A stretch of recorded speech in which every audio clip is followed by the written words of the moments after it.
Good afternoon, everybody. We were trying just to wait a little bit more in order to give time people to arrive here, but in any case, I think we already gave some minutes, so we can start. I have some information before I say anything.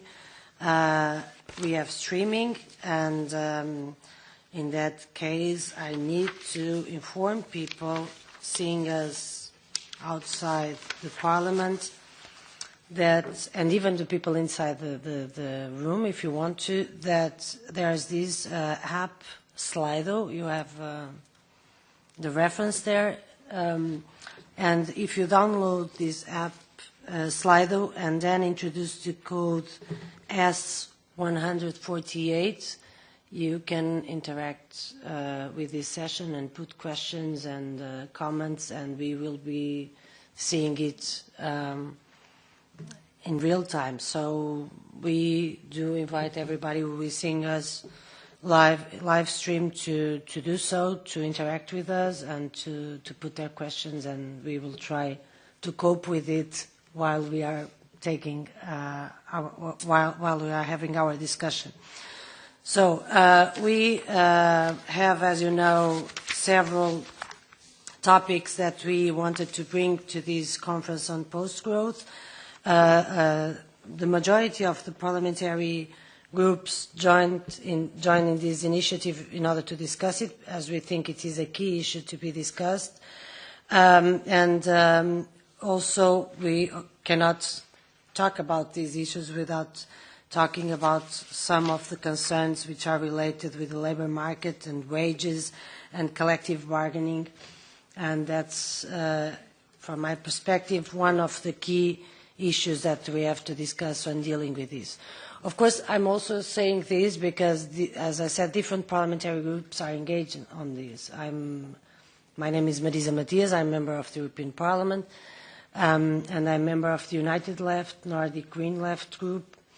And I must say that post-growth, degrowth issues are not always easy to us to discuss and to take on board, especially when we are dealing with questions which have to do with more emphasis in the regulation of the labor market or weakening even more the collective bargaining or using wages as an adjustment permanent measure across Europe.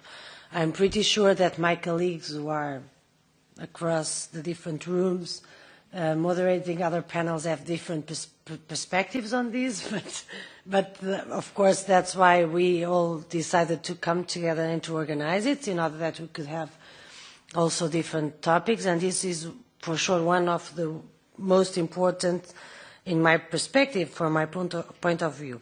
I want also to tell you that we did all the possible efforts to have someone from the European Commission and from the European institutions dealing with these issues, but I don't know how many no's we received as an answer. We really tried hard for the last 2 months until the very last moment. We contact everyone just to have also not only the feedback and the discussion from the trade unions and the labor rights area, but also from the European Commission, and it was not possible. So we tried everyone we could, but nobody was available. So that's why we don't have 4 speakers in this room as in the majority of the other panels. But I want to tell you that is not because we don't want to, it's because it was impossible to do so. So we have plenty of time to discuss, but in any case we will start with 2 presentations, and I really thank so much our invitees for being here. And I know that you have a difficult life and running all around, so it's really important that you are both here. And we will start with 2 presentations. First, we will hear from Lars Vande Keybus. I'm sorry. Almost perfect. I'm so sorry. And is coming from the General Federation of Workers from Belgium. And then we will pass the floor to Esther Lynch from the European Confederation of Trade Unions, who is the Confederal Secretary. And then we have plenty of time for comments, discussions, questions, and not only here inside the room, as I said, but also from outside, those who want to download the application and to talk with us from outside. Slido, S-L-I-D-O, and the code is S148. So I think we can start. Thank you so much. And it was agreed that Lars would be the first one taking the floor. Thank you so much. Thank you very much for the introduction, and thank you for inviting me on this conference. I have a PowerPoint presentation with me. I don't know where you can. You can see it on the sides. Okay. I have some graphs with me, but it probably will be a bit difficult to read them. But anyway, I'll try to explain it as good as I can. I must admit that I'm not a big post-growth specialist. When I was invited, I was first thinking, well, what am I going to talk about? So I started to read some articles about it, and then in one of those articles, they mentioned the goals of the post-growth movement. And can I have the next slide, please? Well, in this article, it was said, well, the post-growth movement wants to reduce the environmental impact of human activities, redistribute income and wealth, both within and between countries, and thirdly, promote a transition from a more materialistic society to a convivial and participatory society. And I was thinking, well, that's actually, those goals are practically the same goals as we have as a trade union. So actually striving for a post-growth society inherently makes part of the job that we are doing. Let me start with two statements I really believe in when talking about a post-growth society. Can I have the next slide, please? Oh, no, one back, yeah. A post-growth world is impossible without a radical redistribution of income and wealth. And a post-growth world is impossible without eradicating the existing inequalities. Those inequalities have grown in the past few years, and they have become really outrageous. I've brought some, thank you very much, I brought some examples with me. The wage of an ordinary worker the past 10 years has increased with an average rate of 2% a year. Billionaire wealth rose by nearly 13%. 82% of all growth in global wealth goes to the famous 1%. And Oxfam recently calculated that 42 people now own the same wealth as the bottom 3.7 billion people in the world. If you read figures like that, this absolutely makes my blood boil. Before we look to solutions, we should look at the past to see how these inequalities have grown. So I have to go a few decades in the past. After World War II, employers and workers, the trade unions, they agreed that no more war, we need stable societies, we must prevent that we end up with the same stuff as in the 30s. So they agreed that all the economic growth that was coming up after the Second World War would be evenly or fairly distributed between, on the one side, workers, labor, and on the other side, capital, which are the employers. And that would guarantee a stable economic development with fair income for everyone. So until the 70s, wealth was fairly even distributed between both capital and labor. But then suddenly there was the oil shock in 72. And what happened then was that public finances came into trouble, public debt rose, and neoliberalism thought that they had the solution. Reagan, with his Reaganomics, Thatcher, they said, well, we have to minimize legislation, we have to minimize tax, we have to lower wages. And how are we going to do that? Well, we're going to destroy the collective bargaining power of workers. But not only that, they also said that inequality is a virtue. It's a good thing because it shows that people who want to work hard are getting a reward. That's pure neoliberalism.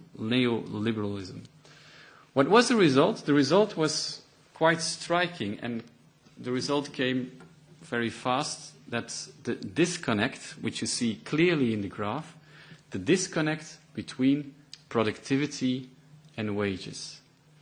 Productivity, economic development was still rising at the same pace, but wages were almost flat for decades. This is an example from the US, but practically for every developed country in the Western world, this is the case. But the case of the US is quite speaking, so I chose this one. So this sudden disruption between what is going to capital and what is going, part of the economic growth that is going to capital and part of the economic growth that is going to workers, to labor. Next slide, please. Okay, this is what I explained. Crucial in this is the fact that they saw trade unions as a market distortion. It's collective, the organization of labor, collective bargaining, that's something that is working against market powers, so we should get rid of collective bargaining according to Thatcher and Reagan. Next slide, please. Just as an example, I compared the two most profitable, most biggest companies in 1965 and 2018. General Motors was the biggest company in 1965. They had a profit of $11 billion in 2017 dollars. They had a workforce of 650,000 people. The biggest company at this moment is Apple, when speaking about profits. They have profits that are 5 times or 4 times those of General Motors in 65, but they only have a workforce of 120,000, which is 5 times less. This means that a lot of cash is being gained, a lot of economic value is being produced, but it's not going to workers anymore as it used to be the case. So we can ask ourselves, where did all this money go?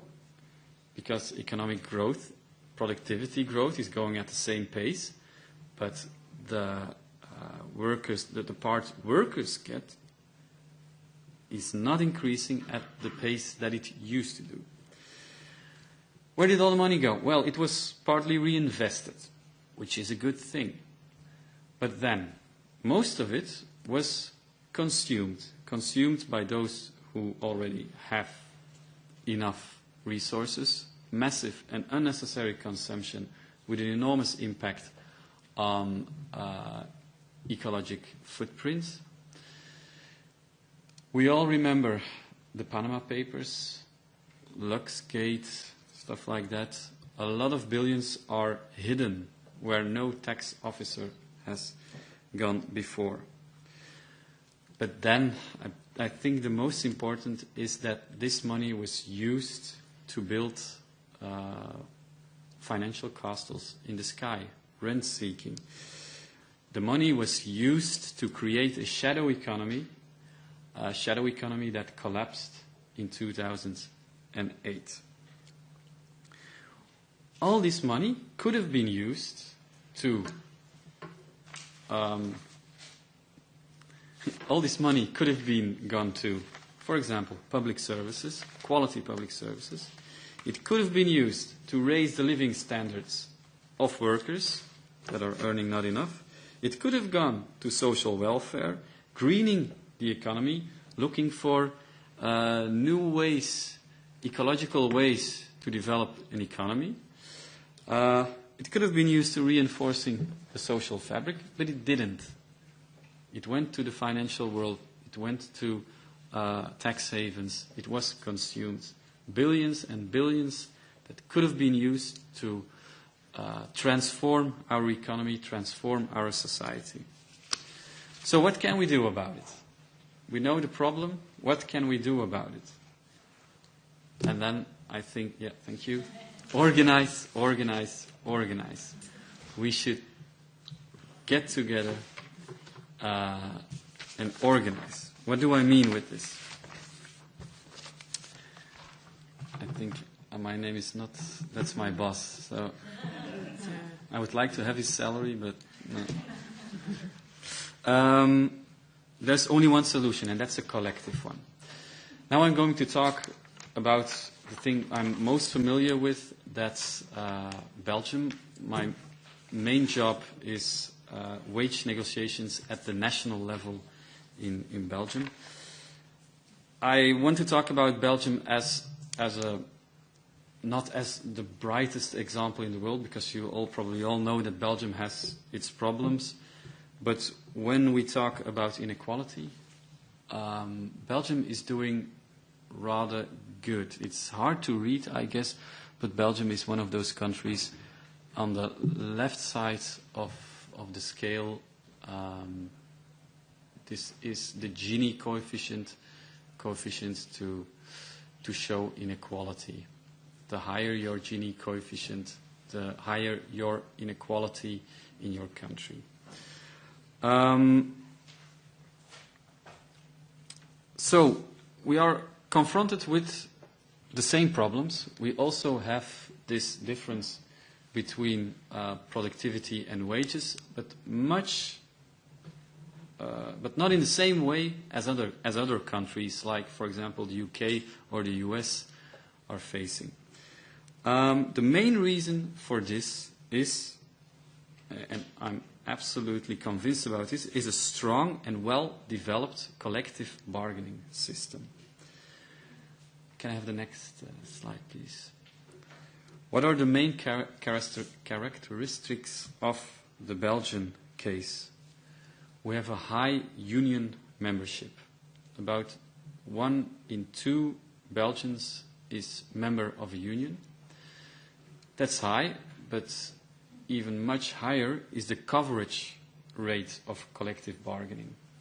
Practically every wage in Belgium, 98% of the wages, are set by a collective agreement. I think at the moment only Austria, but I guess the situation will deteriorate very fast in Austria. Only Austria is doing better.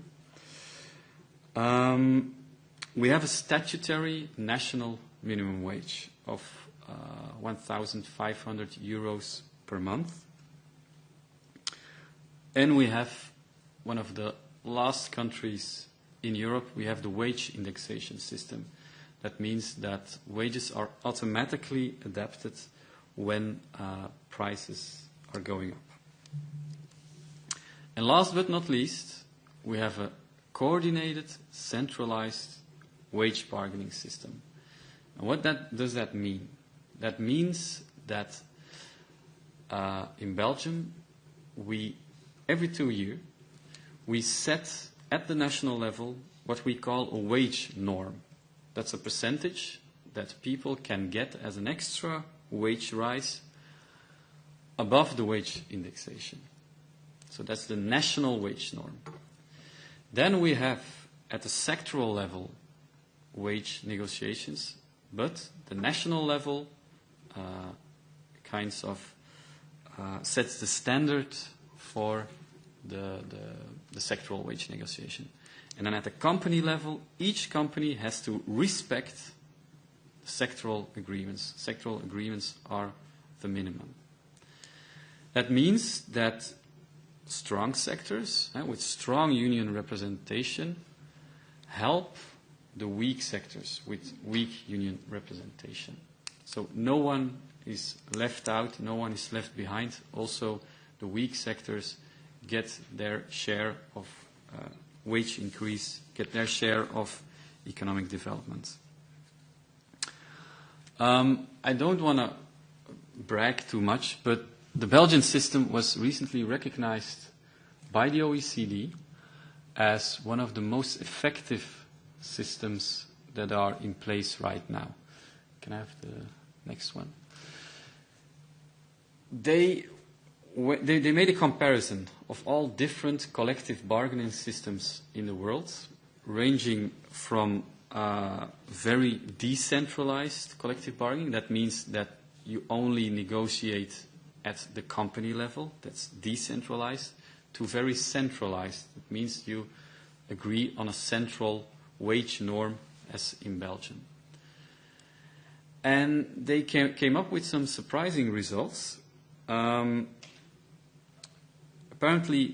the centralized system, coordinated centralized system, has got the best results when speaking about employment and unemployment. And especially when speaking about vulnerable groups in the labor market, for example, young people, women, and I also think migrant population. The results are much better when talking about unemployment in those categories when you work with a centralized system. It goes completely against the neoliberal thought about decentralization. They say, well, you have to give people with high productivity, you have to give them a higher wage, and if you have low productivity, a lower wage. Because that would be more effective in the labor market, but that's absolutely not the case. Well, perhaps you're thinking now, what is the link with post-growth? Well, I think this shows that you can't have any redistribution of income and wealth without decent, strong, collective bargaining. You need labor that collectively negotiates wages. I've got one slide left about the next one, please. One slide left about the Belgian case, the outcome of the Belgian negotiation system. On the X below, you can see the coverage of collective bargaining. In Belgium, this is almost 100%. Almost practically every wage is set by an agreement between employers and trade unions. On the left side, you see the part of national income, of labor income that is going to the 1%, the richest people in our society. And then you see that Belgium is doing quite well in that case. On the upper left side, doing really badly is the UK. The 1% is winning a lot of money there. A big part of the national income is going to the top 1%. And one of the main reasons there is the low coverage rate of collective bargaining. So you can't have any redistribution of income without strong collective bargaining systems. If you look at international organizations, the IMF, the OECD, also the European Commission, they can't stop talking about we need inclusive growth, we need to lower inequality. They all agree on that. So you might expect that they applaud the Belgian system, the system of collective bargaining, minimum wages. Thank you very much. Collective bargaining, minimum wages, wage indexation system. You expect them to applaud this. That is absolutely not the case. Can I have the next slide, please? Every year, if we visit the Commission, if we go to the ECB, the OECD, they can't stop repeating that we have to abolish wage indexation, that we have to decentralize wage negotiations, we have to lower minimum wages, flexibilize the labor market. And that's when we trade unions come in and say stop. In the past few years, our job has practically been, what we've been doing is stopping this kind of policies. So we are really in the defense at this moment. But we also have an offensive aim, an offensive agenda. One of the tools, this is one of my last points, one of the tools to redistribute wealth and income is a redistribution of working time, a working time reduction. What we see everywhere, but certainly also in Belgium, I've got some figures about it, is that a lot of people are working too much. You see an enormous increase in burnouts, in figures on depression. People who just can't combine their private life and their working life. It's becoming impossible. And then you have, on the other side, a lot of people who are looking for more working time. A lot of people are working involuntary part-time or don't find a job at all. So we think that you can redistribute labor in that way that everyone can have a decent career and have a decent income. Also very important in this, on this topic is the gender imbalance. There's a huge gender imbalance when talking about involuntary part-time work, so we need to do something about that very rapidly. And then I have some concluding remarks. The way to go, if we want to have a post-growth, an honest, fair post-growth society, we need stronger collective bargaining. That's the way to go. Look at Ryanair. People from all over Europe are getting together to fight for better working conditions, better wages, and you see this change also in the gig economy. A lot of people tell me, well, this is a disruptive thing. I'm not sure about it. We are starting to organize people in those sectors, and we see that they feel disrespected, the workers in those sectors, they feel disrespected. They feel really used by the people they are working for. They feel exploited. They feel unprotected. And there is nothing stronger than a group of people with those characteristics. So I was a bit triggered when I saw the title of the workshop. Is collective bargaining a relic from the past? Absolutely not. If we want to evolve to a post-growth society, that's the way we have to go. That's the future. Thank you very much.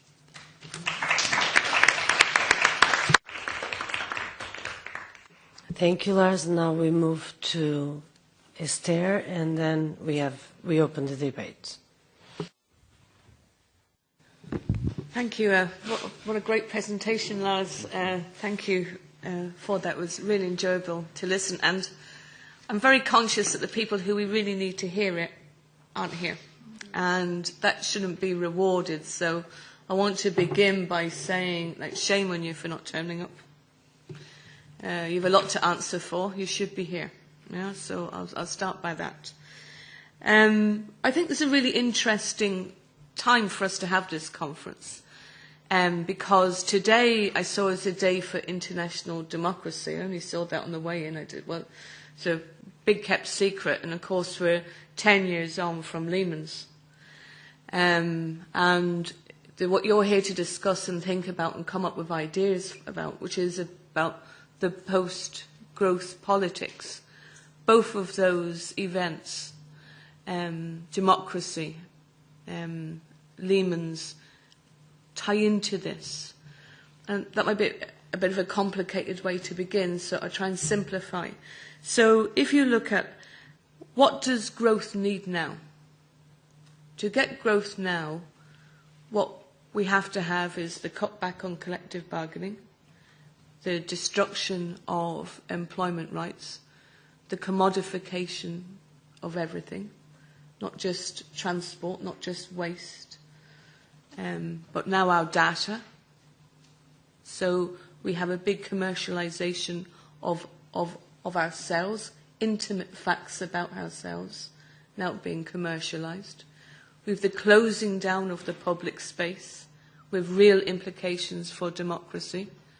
I know myself talking to trade union lawyers around the world, one of the big things they're fighting back on is how difficult it is to even hold a demonstration because the public space has become the private space. Trying to put a picket on inside a private supermarket, they're pretty quick come out for you.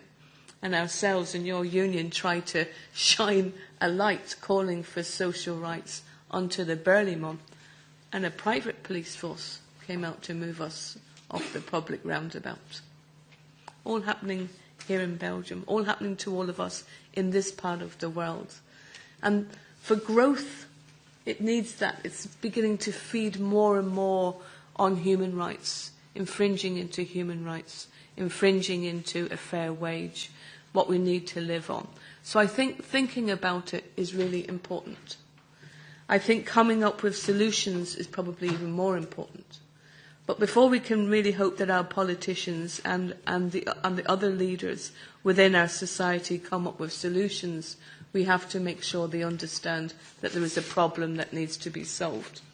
So I think the type of exercise that the ETUC are undertaking, which is listing out the impact on working people, their society, their families and communities of a fairly broken model is really important.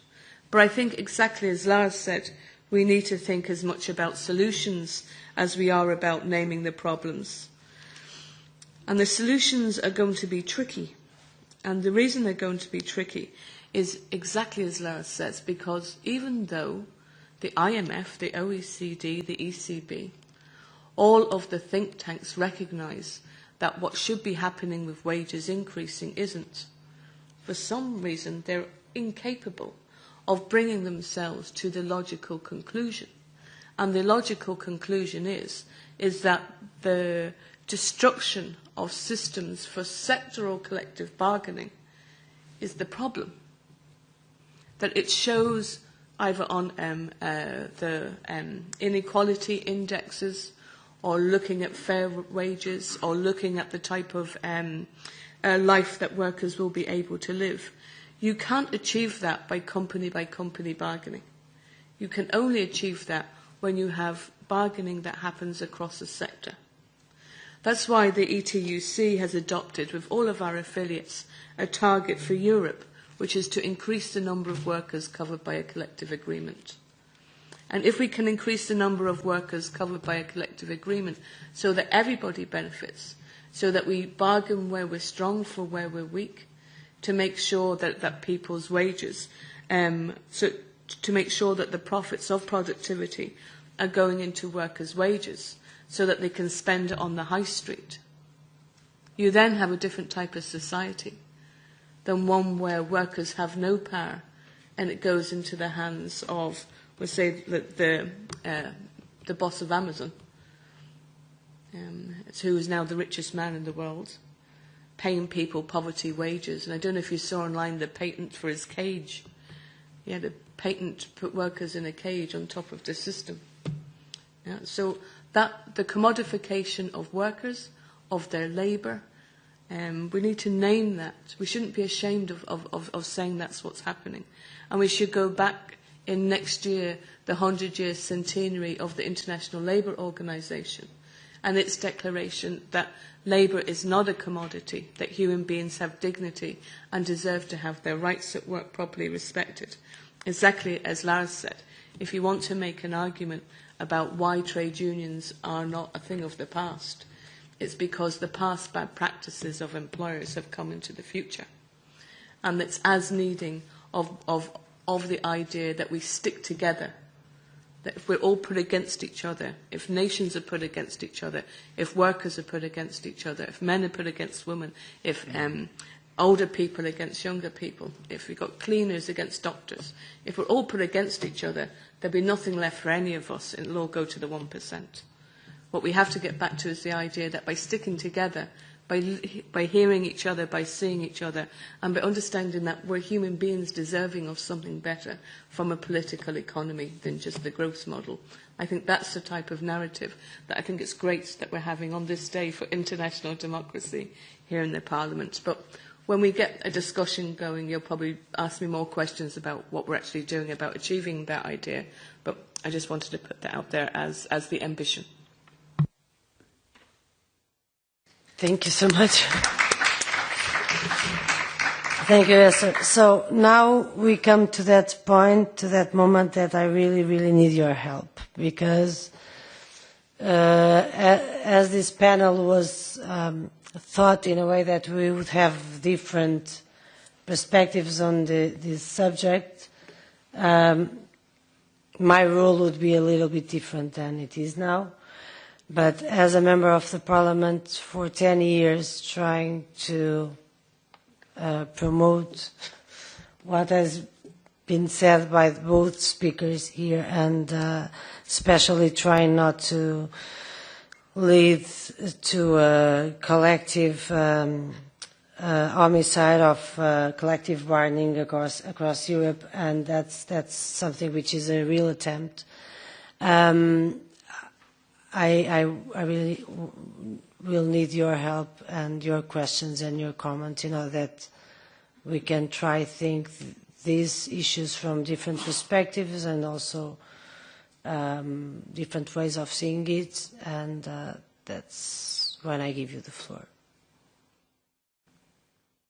Yes, please. Hello. My name is Nina Treu. I work with the Degrowth Movement in Germany. Thank you so much for your presentations. We just said to each other that we feel so much better because this morning, listening to the Commissioner, we felt kind of out of place. So I have a couple of issues. I totally agree that organizing is the way to do it, and I agree with what you said about strong trade unions and needed to encounter those who profit from the current system and to collectively bargain what we want. One of the very important degrowth perspectives is not only about inequality in the countries we're living in, but worldwide. And I'm sure you work on that, but I think it would be really interesting to hear a little bit more what you think about the inequalities worldwide, and also how that resonates within the unions you work in. Because if it's already hard to organize people to join unions, to struggle for their own wages here, how do they think about resource extraction and all the bad wages that we have in the global south, and that is part of the wealth we generate here, and how we redistribute that. And I want to share something. I went to another conference in Germany just before coming here, and there was a session on feminization and how do you say that in English? Well, that the fact that strikes are becoming more feminine and more migrant-based, and that in Germany it's a real discovery for the male-based trade unions to see that actually women and women's jobs can also organize that well, and that they're kind of moving from the picture of the steel worker who's like the perfect striker to the nurse who's the perfect striker. And they're now saying, oh yeah, it's the nurses who are getting organized. And I'm not really into that discourse. I would like to hear your opinion, because in Germany people often say, oh yeah, one of the big problems is that jobs in the sectors where we are highly organized, meaning jobs where there's a male connotated, they're getting where they're cut down, and there are so many people now not being organized because we have so much spread out jobs. So people now work as food deliverers and construction workers, etc., but who are not organized. But I think it's also part of not seeing female sections of work. So, for example, not having seen the whole education and health sector. And I would like to know, what you think about that. And it's really interesting because also in the German trade unions who are representing those, for example, the nurses who are on strike, normally the people who do the collective bargaining, they're still men. So it's like all the women, obviously they're men, but like 80% women going on strike, and then it's like 100% men representing them.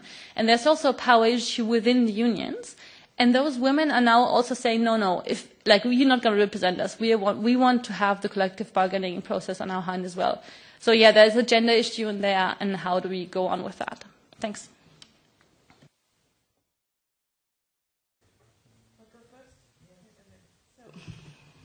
What's good about this, I have enough time because the other people haven't turned up to give an answer. So it's not new that women have been leading on strikes. In fact, I was in Manchester for the TUC, the English TUC Congress. And when I was there was a lot of talk about the match workers' strike. And that was in the 1800s, and that was women who made matches.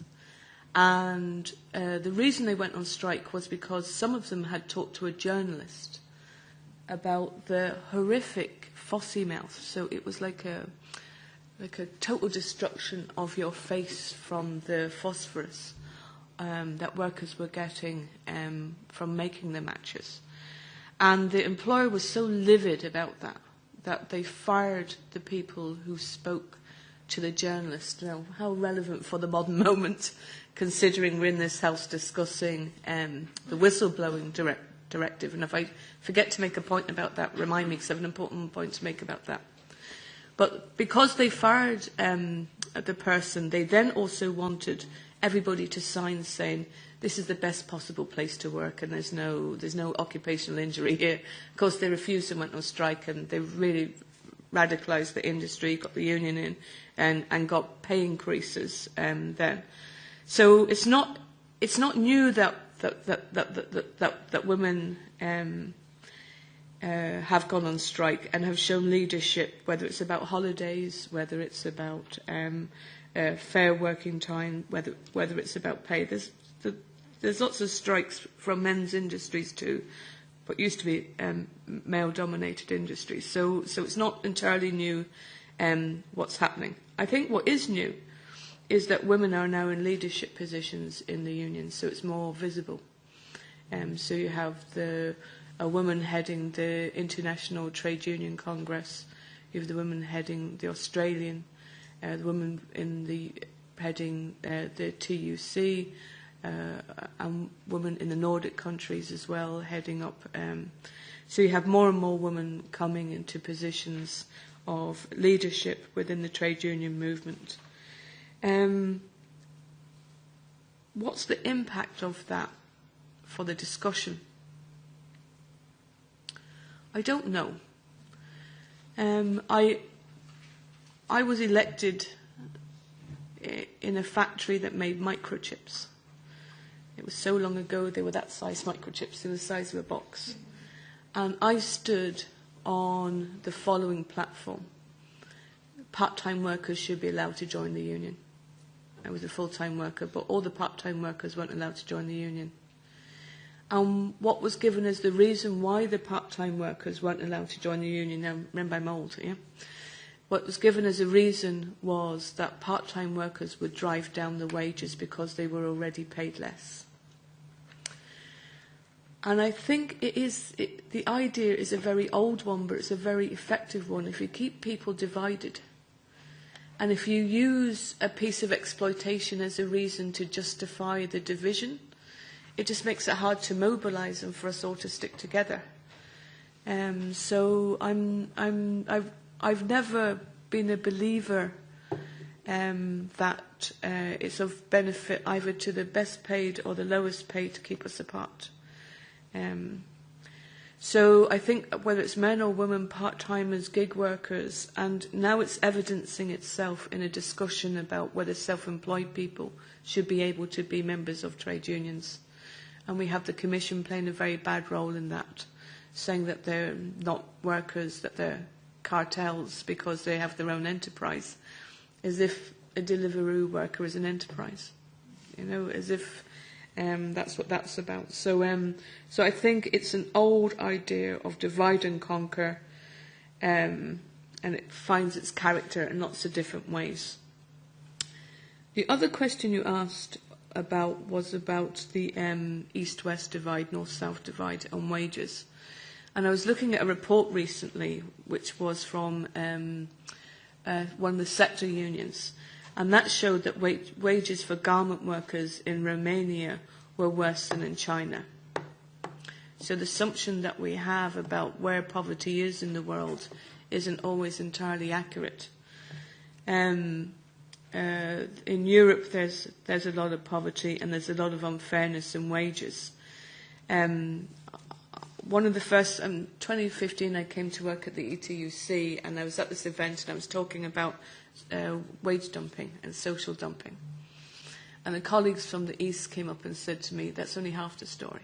You're talking about workers coming from the East to work in the West and are paid less and given worse terms and conditions and less social security. That's half the story. The other half of the story is when the companies go from the West to the East and pay people less. So they do the same job but pay people less and give them worse terms and conditions.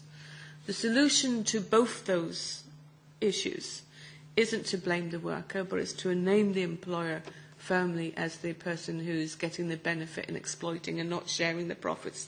So they take the benefit of both those circumstances and ratchet it up for the people at the top. But the solution to both of them is for more wider bargaining.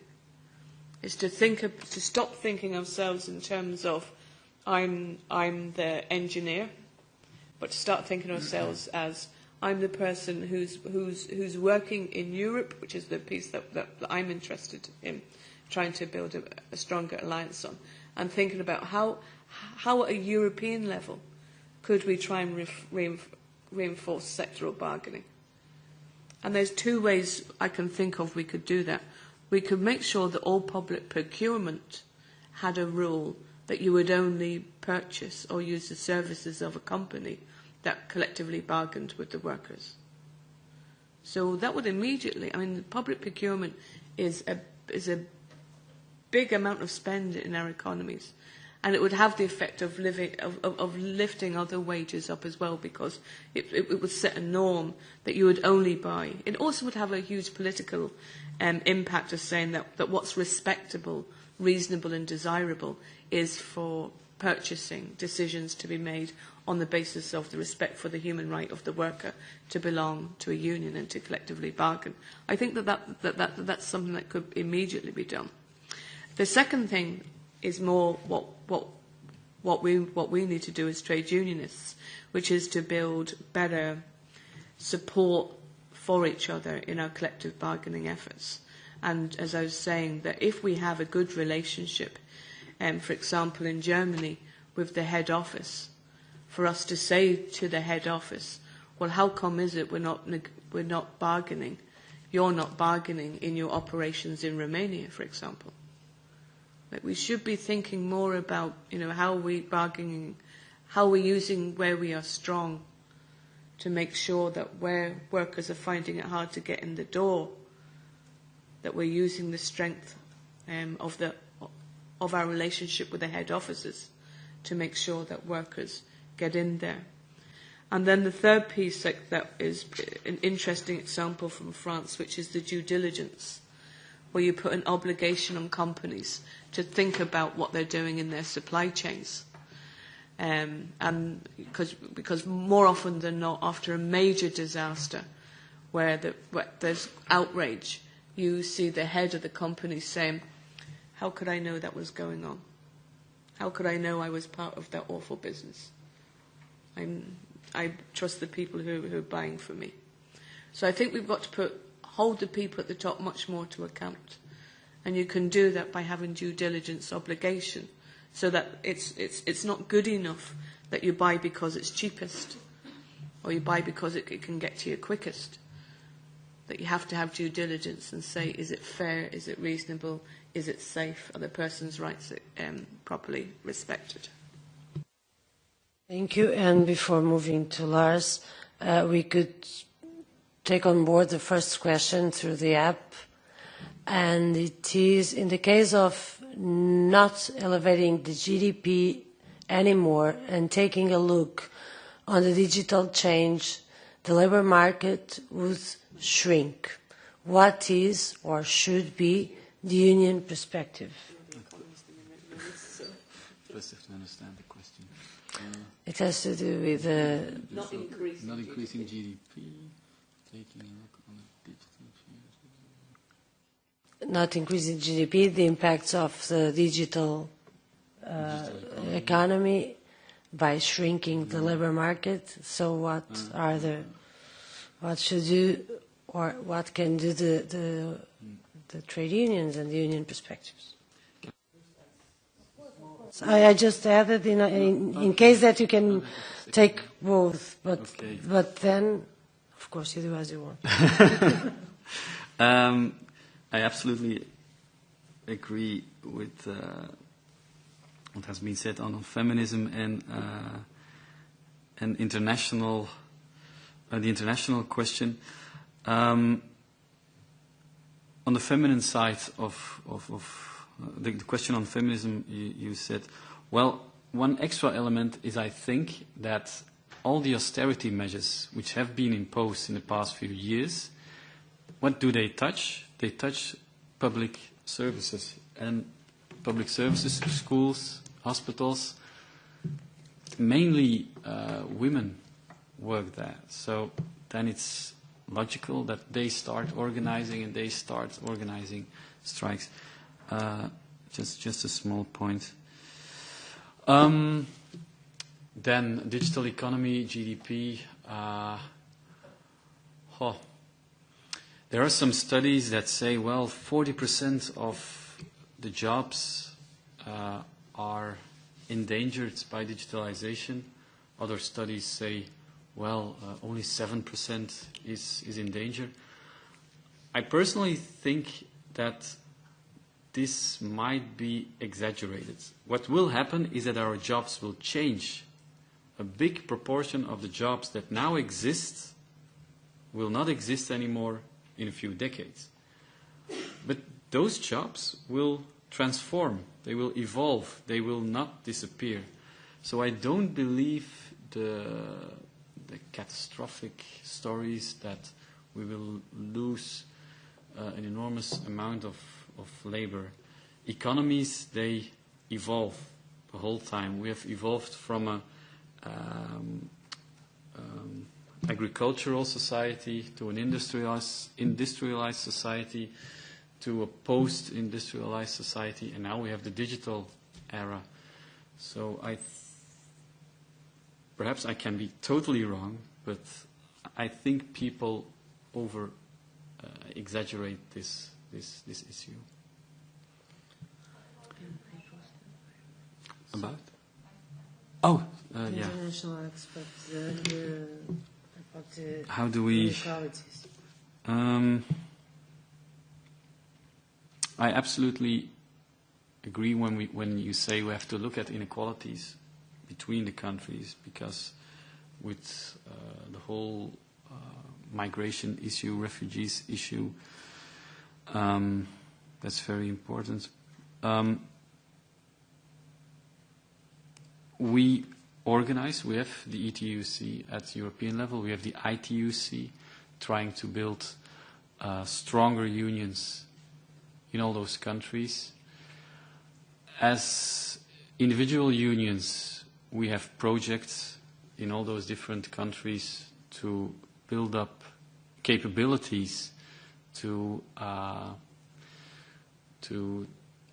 launch educational programs for trade unionists in order to make them organize themselves and to lift up their position.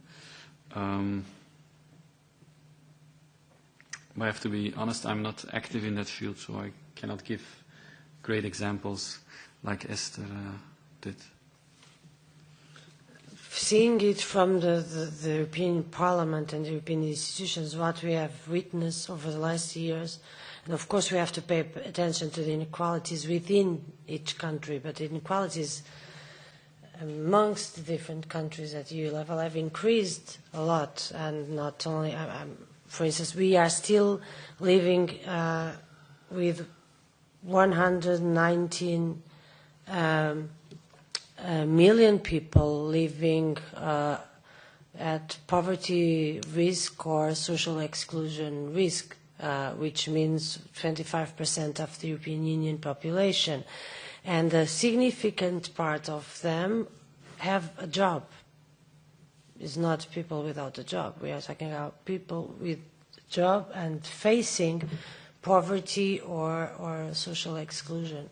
And for instance, in Portugal, my country, which we don't face the so-called migration crisis, that would be another conference for sure, or pressure. And we have witnessed a 4-year intervention of the Troika with huge impacts in terms of wages, but huge damaging impacts in terms of collective bargaining. And still now, after the adjustment program of Troika, and we left it in 2015, and even now, in order to try to increase the minimum wage, which was below 500 euros per month, and in order to try to reach 600 euros per month as minimum wage for 2019, is still always being in confrontation, direct confrontation with European institutions and the recommendations. So, of course, these are I think that these dimensions are also at the core when we're talking about the inequalities. And then, of course, we have the global inequalities, the cooperation programs, the way they are designed, the exploitation of resources, and who is benefiting from these cooperation programs and things like that. But okay, these are very different topics. And we have already 2 additional questions in the application, and someone asked me 1, 2, 3. So can I see? So 1, 2, 3, 4, 5, 6. You were the first one. You asked for the floor, didn't you? Yes. So you were the first, and we have 2 additional questions. So I think we could collect them, because otherwise. So please, you can start. Okay, hello. Thanks from my side also for your speeches. I'm really glad to be here and to also have a voice for the workers' side on this whole topic. And I would totally agree with what you said, that we have to have strong unions. I would never say anything against that. I'm just not 100% sure if I can agree on the idea that this would be good for post-growth. Right now, in the situation we have, and in the situation the unions think about economy, or not, they are not the unions. I'm clear about that. But especially in Germany, we don't really have the unions on our side as we as the degrowth movement or whatever we are. So I ask myself, why is this? And not only the unions, which are too strong related with power and politics and capital, but also socialists I know, or people who call themselves socialists, and who really want best for the workers' side, they say we cannot increase GDP, because GDP, I mean, I'm not an economist, but I understand it, or that's how they say it, is the same as the national income. It's in an economic relation or an economic system, it's the same as the income of the people.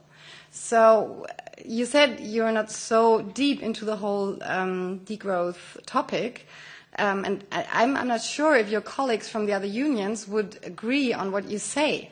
And I don't want to be too destructive, but I ask myself, how can we talk about that? Is there a chance to decouple work and income from growth? I mean, is there really, economic-wise? And because from an ecological perspective where I come from, degrowth there's no other option.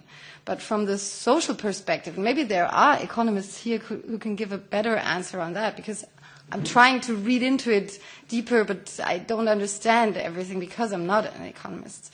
And it's hard for me to understand what GDP really is and what does happen to the income. And in the end, if we say we need redistribution from wealth, is it in the long run, is it enough to care for the income of the people? You know, for some time we can say we take the wealth from the rich and give it to everybody and do a redistribution, and that's good.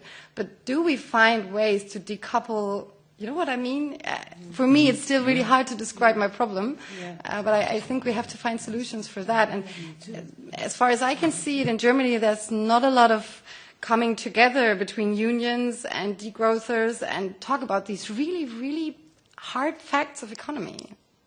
Well, yeah. Thank you so much. Now we move to this side.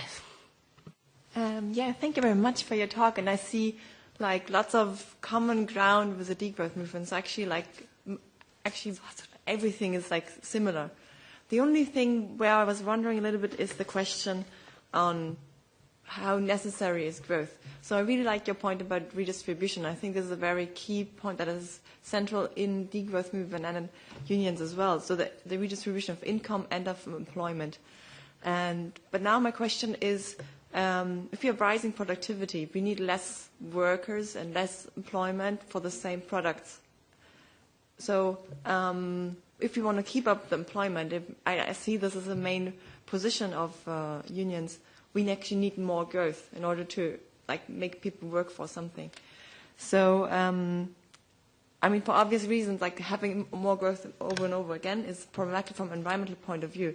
So maybe would there be an opportunity to de-link or to link productivity growth to reduction of work time in order that we don't have to choose between having more outputs or having unemployment. But you say, well, how do we link that? And maybe you talked about the indexation of wage. But maybe it would also be a possibility to link productivity and index it to a reduction of working time. And I would like to hear what's your idea about that, or how do you feel about that? Thank you. Next to you. Thanks from me as well. As you said in your introduction, degrowth is linked between ecological approaches and social approaches. So degrowth is asking for, having the ecological constraints in mind and the social distribution at the same time. And I definitely see that trade unions are fighting for the distribution of income and wealth. But do you think trade unions as well are fighting for the ecological constraints? And could you imagine coal workers standing up and saying, we don't want to work anymore for ecological damaging industry, and good work for us is not only meaning adequate wages and social security, but as well, that's a point actually you made yesterday, a content-related work where we save our ecological basis for the future. That's my question. Thank you. Now we move to the other row in the back. Yes, you too ask for the floor, and there's still someone. Yeah, so you can start. Hi, my name is Esmeralda van den Bos. I work for the European Centre for Workers' Questions, and I think my question goes a bit in the same direction. If I think about post-growth, I associate it with decisions which need to be made with a long-term perspective. And if I think about, for example, some of the educational activities which we are organizing and we are discussing with people working in trade unions from all over Europe, I see a difficult challenge there for these people because they have to, on the one hand, do something to keep up the trade union movement, to keep their power as a partner in collective bargaining. So they have to show that they can do something for their members. So indeed, if a power plant is closing, if the car industry would one day close auto production plants. I have the feeling sometimes that at local level, as a trade union movement, we are not always making the decisions which do not resonate the idea behind degrowth, although at a national level, we are much more effective in making such decisions. So I was wondering what your take is on that. Thank you. You, please. Yeah, hi, my name is David Ravensberg, and I'm a PhD student at York University in Toronto. I guess my comments go very much in the same direction as everyone else. I just wanted to point to what I see as being kind of two structural contradictions that labor faces in a capitalist growth economy. And the first one is dependence on growth. Growth both in terms of GDP growth, but also in terms of the profitability of corporations. So when I think, Lars, to the story of neoliberalism that you presented, it was a very quick narrative that focused on the oil crisis and a kind of political shift to a Reaganite, Thatcherite politics that was about breaking the strength of collective bargaining power of workers. But I think we can also take a political economic view of the shift to neoliberalism, and part of that story is the decline in GDP growth rates in the core countries of the capitalist core. If we look in, say, North America, for example, you see like the United States is suddenly facing competition from Western Europe or Japanese manufacturing, and you see profit rates declining in manufacturing and heavy industries. So a big part of the story of the decline of the labor movement in North America is an attempt to restore growth, restore profitability. And for unions, there's been, especially in the private sector, the adoption of things like voluntary wage restraints or acceptance of two-tiered contracts in the name of so-called progressive competitiveness policies, that workers will take on the competitiveness imperatives of their employers in the hopes of restoring growth, which will then be good for their union, good for their workers in general. So there's that structural dependence of trade unions on growth for their fortunes, generally speaking. So I'm curious about that. And then the second form of structural dependence, I guess, is also on ecological destruction.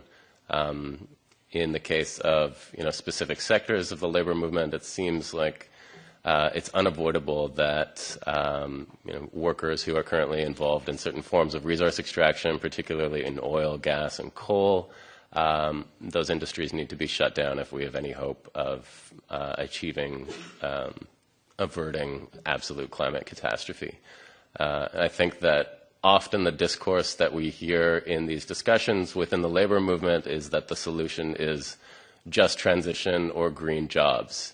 But I think these positions of how to respond to the ecological contradiction for the labor movement, they often are not well developed enough. We sort of say, we can have a just transition, we'll give money to former oil and gas workers, but we face a problem where many workers in these industries and in communities that are dependent on these industries have a very intense identification with this work. They're not willing to undergo retraining. Retraining is often insufficient, and green jobs themselves are often low-wage jobs in non-unionized sectors, which provide lower levels of employment than the extractive industries did previously.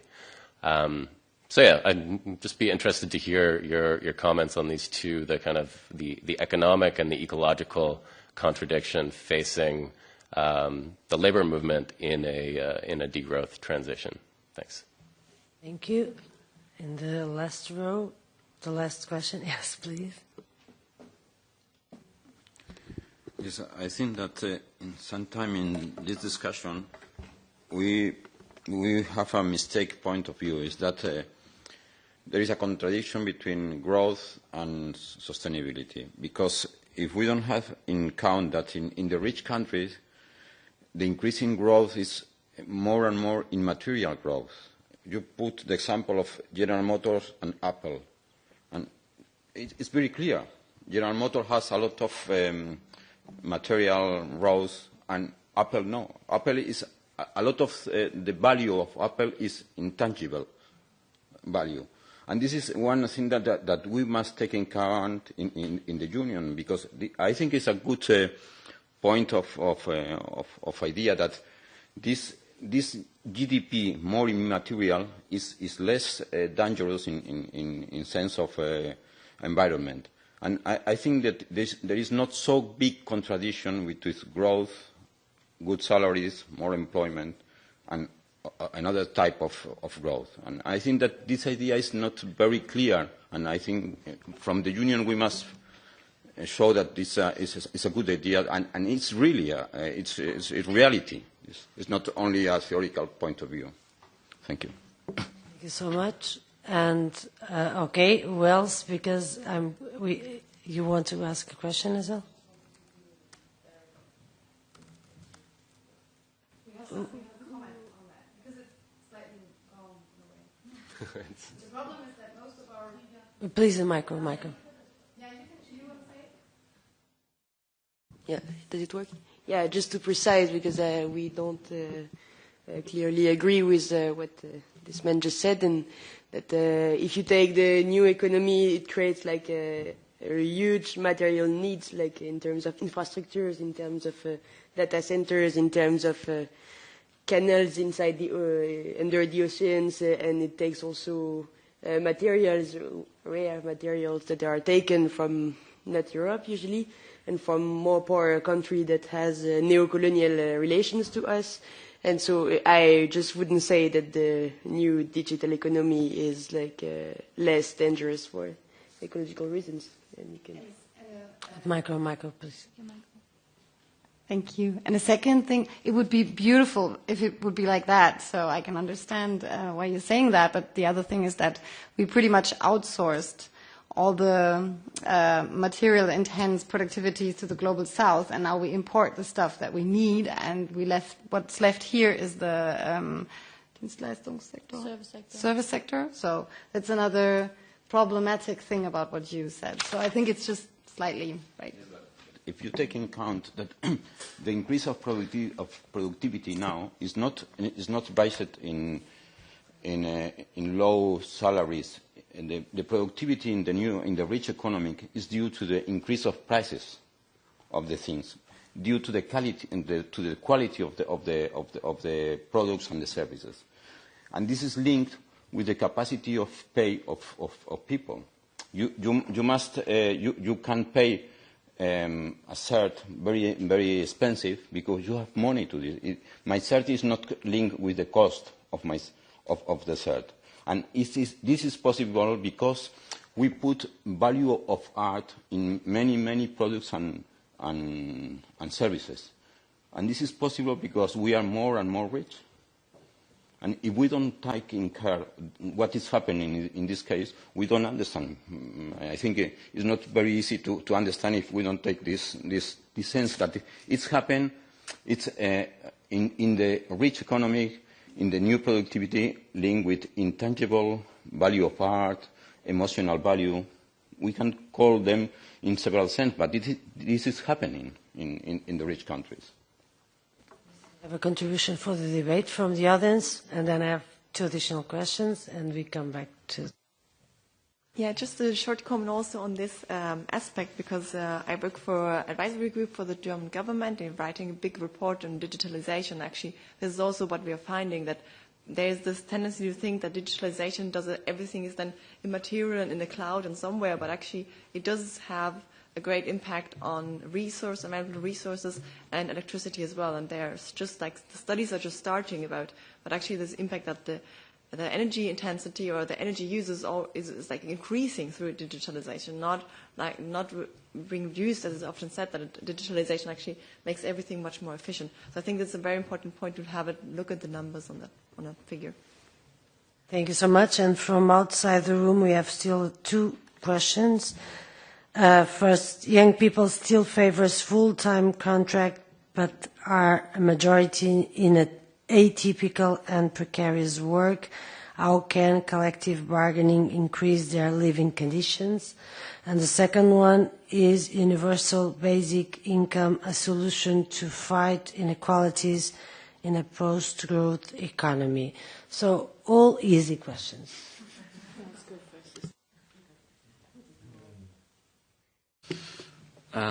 Very challenging questions. Certainly because I'm not a post or degrowth specialist. I wish I had read more before coming here, because actually when I was preparing this presentation, I had the same questions because actually practically all the questions are around the same topic. Can we decouple labor and wages from growth? And how can we prevent that working people lose money and lose well-being when we decouple? We don't have to look at purely the money, but I think well-being is much more important. How can we prevent that they lose well-being when we decouple their income from economic growth? And I have to be honest about it, I've got no idea. Because all my colleagues said, oh, you're going to a degrowth conference. But wages depend on productivity rises. So how will you do this in the future when you decouple this? Yeah, very bluntly, at this moment, I don't know. Perhaps we can, we need a phase to evolve slightly to another system, but what system? What are we going to use to quantify wages? At this moment, I don't see any other thing than productivity. But I think we should redefine growth. Growth at the moment is only about producing material wealth and services. I think we should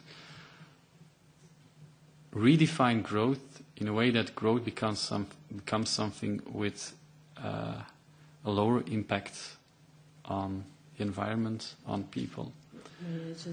Just a footnote. There were already several attempts in several countries and regions of the world to redefine the GDP.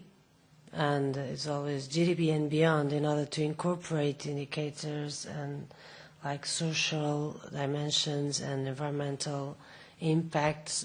But at the end, we always end with the previous and the same definition of growth. That's because it's also difficult to find a different basis for coming to the very own definition of growth. But in any case, that's an ongoing debate as well. On green jobs and just transition, you said that you don't really believe in those initiatives, and that's what I think there's some limitations. Yeah, of course they have limitations, but in our trade union, what we try to do really at the micro level, at the company level, our affiliates try to push for greener ways of production.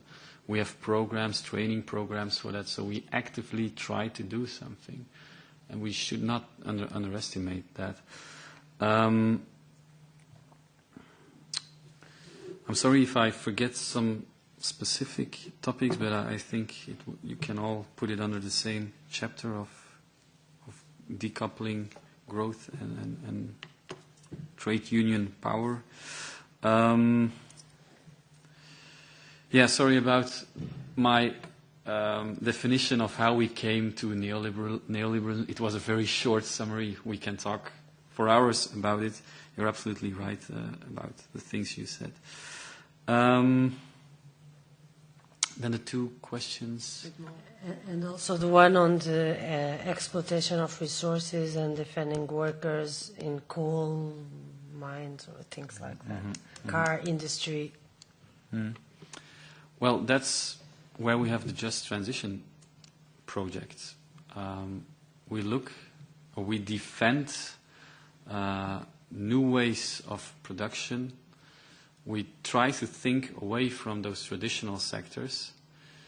In some countries it's easier than in other countries. In Eastern Europe it's much more difficult to go away from those traditional sectors like coal mines and stuff. But we are progressing. It's a transition, so it goes slowly, but we work on that. Perhaps Esther can say more about that. And then there's the minimum income. And yeah, so many questions. Perhaps first the minimum income, or okay, minimum income. I'm not in favor of the minimum income because our social security system has been built by the people for the people. If you install a basic income, then it is something that is in the hands of politicians. And politicians can, from one day to the other, decide to destroy or cut this basic income. At the moment, for example, in Belgium, our social security system is governed by the social partners. So it is possible, but it's very difficult to cut in that system. We, as workers, have power over our social security system. If you replace this by a basic income, you lose this power and you put everything in the hand of politicians, and I don't want to bet on that. Young people, full-time contracts, typical. Yes, what we try to do is what we call micro-trade unionism. That means that we go to those, for example, Deliveroo cyclists, and we try to connect with them. We offer them a cup of coffee in the morning, and we try to get in touch with them, and we try to organize them. And in all those different sectors in that new economy, we try to establish those kinds of trade union relations.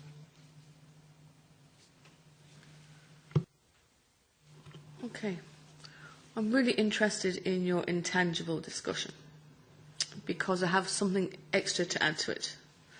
I was reading, and I might have been entirely crazy in what my understanding of what I was reading was, but it seemed to be suggesting that possibly the next crash would come from the overvaluation of assets because of intangibles. So I think it's an interesting area. I don't pretend to know an awful lot about it. I'm not an economist, I'm a lawyer. But I am very worried about the opaque system by which growth is being recorded or established or claimed, whether it's by individual companies or by whole communities. And I think that goes to the discussion and the issues that Lars was raising. Or I've said something radical. I'm happy to give the floor straight away to you. Go. No.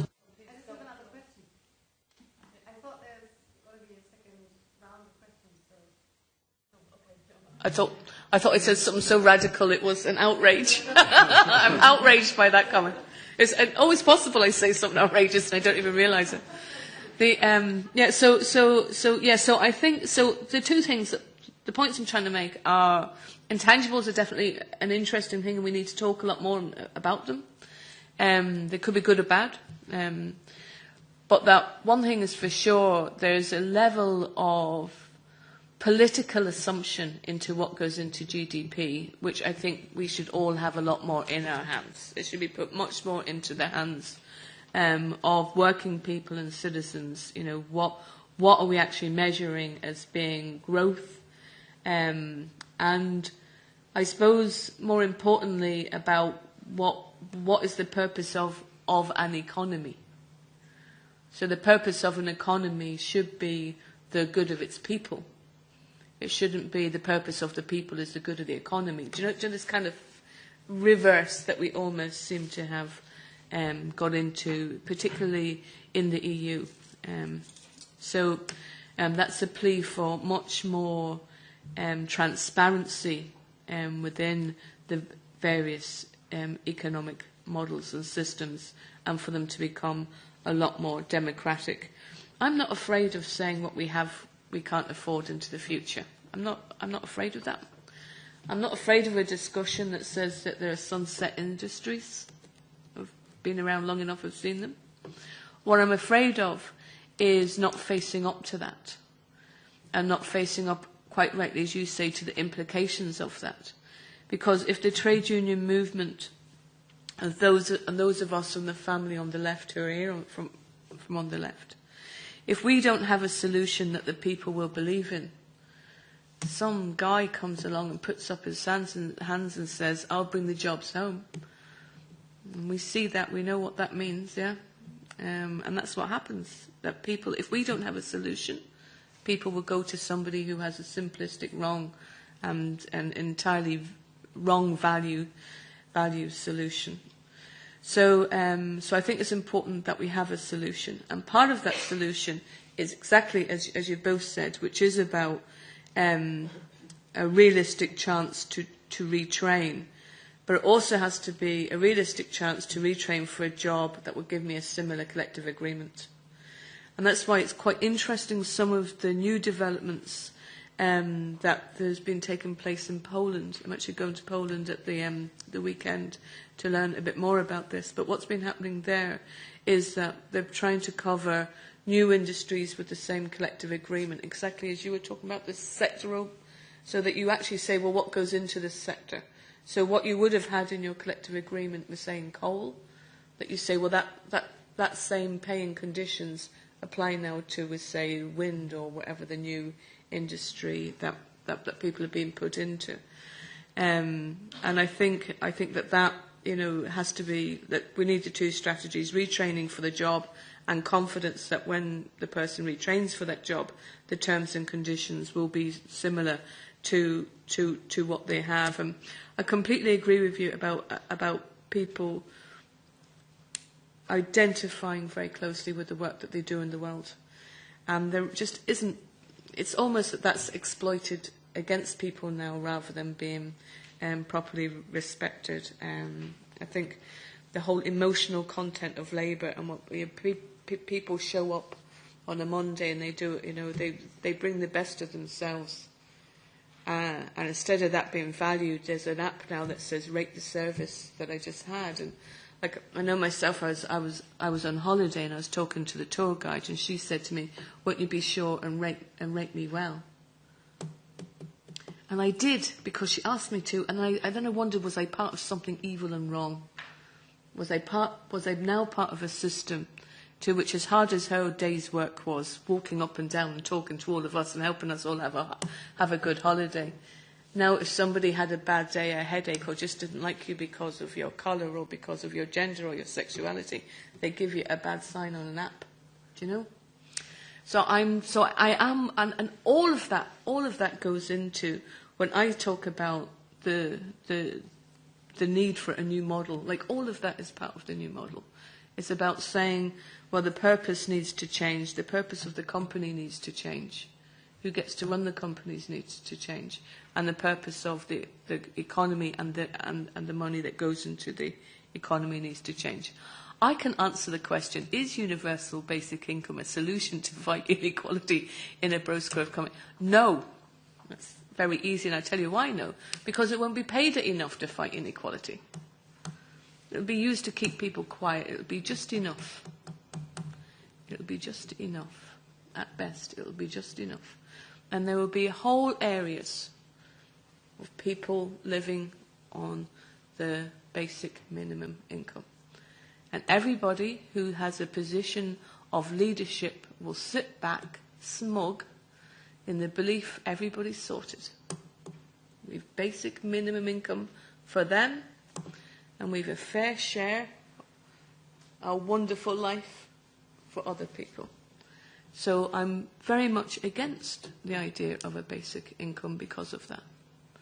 What I'm not against is a fair floor that people don't fall through. So people should have a home.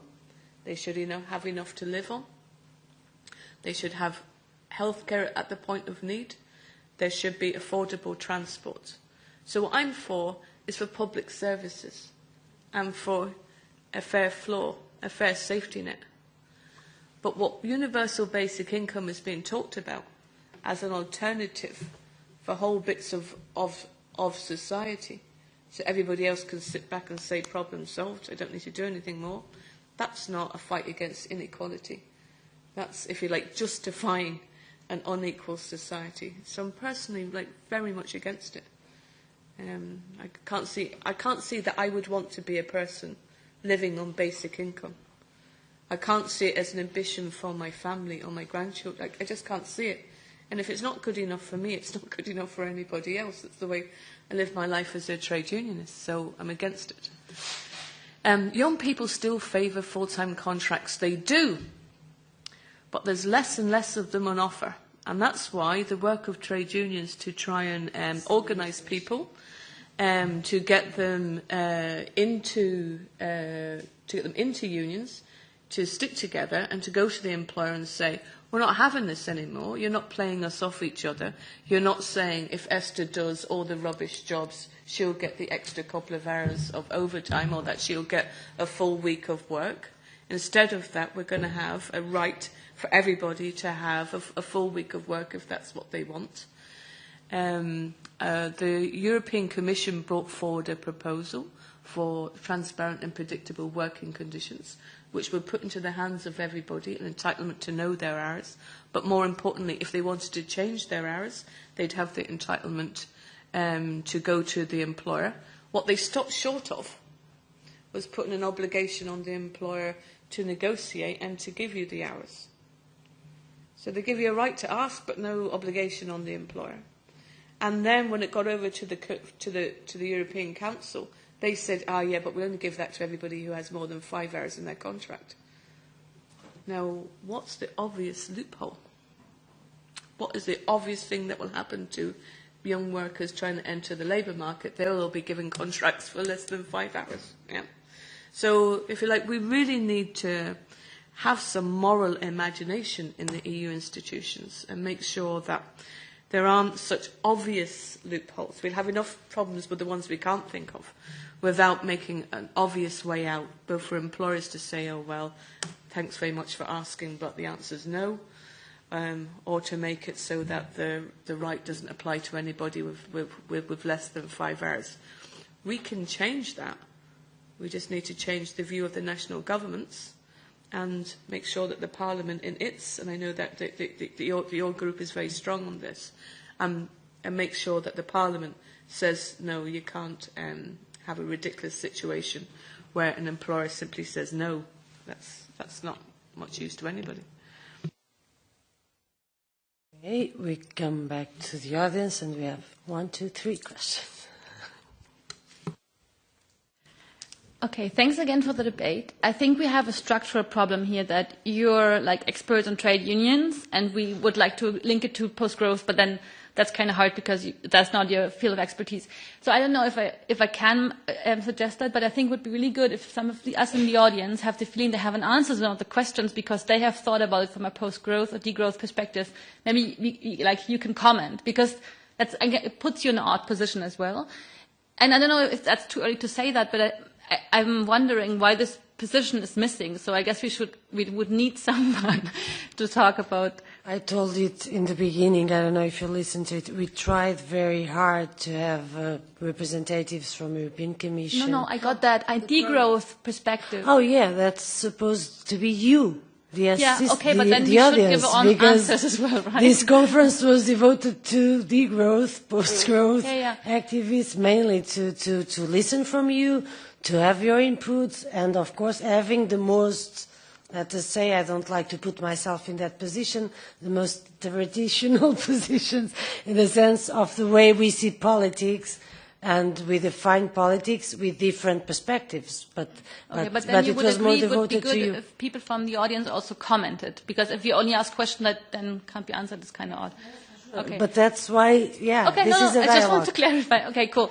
So then talking about decoupling into the production sector again. So I think from a degrowth perspective, and in Germany that doesn't make much of a difference. Like we use post-growth and degrowth, and maybe degrowth is a little more radical, a little more anti-capitalistic and more international, but general the discourse is the same. It says, oh, we should not see how can we decouple wages and how we can recouple productivity and wages and decouple it from our carbon footprint, but it says, oh no, the whole industrial sector doesn't work at all. Like we've reached our global limits, like we are overshooting them. If you look at the German way the industry works, there's no way we're going to decouple that enough. I mean, Tom Jackson said that this morning. And then to stay within our ecological limits. So we have to think, how can we transform the car industry, the weapons industry, the chemical industry and all that into other jobs. So it's not about defending the good wages in there, but it's thinking about how can we think into the future. And I mean, that's what you said earlier. In Germany, the unions are totally against degrowth because they are keeping to what they have achieved and the privilege they've built up, and they're not open to changing that. And that's also what I wanted to say in my first question or my first remark is that our wealth is built on a global value chain. And so only if we have a resource extraction on unhuman conditions with total nature exploitation in countries of the global south, and then use those resources to build, like what I said, like manufacturers and industrial projects, like the cars and that, we can only create that wealth. So if you want to think about inequality worldwide, it's not about having better unions in, for example, Bangladesh. That is good. It's about the whole value chain. And that's, I think, we need to transform the whole sector. And I'm still totally for collective bargaining, but this is like really, it's too small for all the challenges we face. Well, I'm not 100% sure if we would agree now, but about the whole transformation question. I also ask myself, how can we manage to make this big transformation that we need, and how can we manage to do it from a really strong workers' perspective? And I don't know if I understood you right, but I really don't want to make workers, like international workers and workers on the national level, especially in Germany, like to compete with each other. I mean, for sure, German workers still have better positions than people in the global south, and they have better income, and they have, I don't know, whatever, a better situation. But still, I think we have to keep in mind a really, really strong perspective on workers' rights right here also, even though there is a huge difference. I don't know if you know what I mean. So I always ask myself, how can we manage these big transformations, and which role actually the markets can play within this huge, moving forward. And I would be really interested, since you are from the European United Left. And I mean, in Great Britain, there's a lot going on under Corbyn at the moment, and I'm always, or in the last weeks and months, I was pretty astonished how little in Germany this course is about the question of socialization of public ownership, and not only within, I don't know, education and maybe water and whatever, public transports, but also in other very important industrial areas. And I would be really interested if you people talk about that in your organizations, because it seems to be, at least in Germany, it's really little. As I said, in Great Britain, it's getting bigger. And I could imagine that these transformations would be much more. You were saying something about solutions that people believe in, and at the moment I feel like the solutions that we offer, like we're having these taxes and then we're raising the prices on carbon and blah blah blah blah, and the people think, and then in the end the prices are much higher for us, and that's not the solutions they believe in. So how can, is there a chance by socializations of certain industrial areas? Is there a better solution maybe for the workers and for the consumers also, who have to, in the end, pay the higher prices?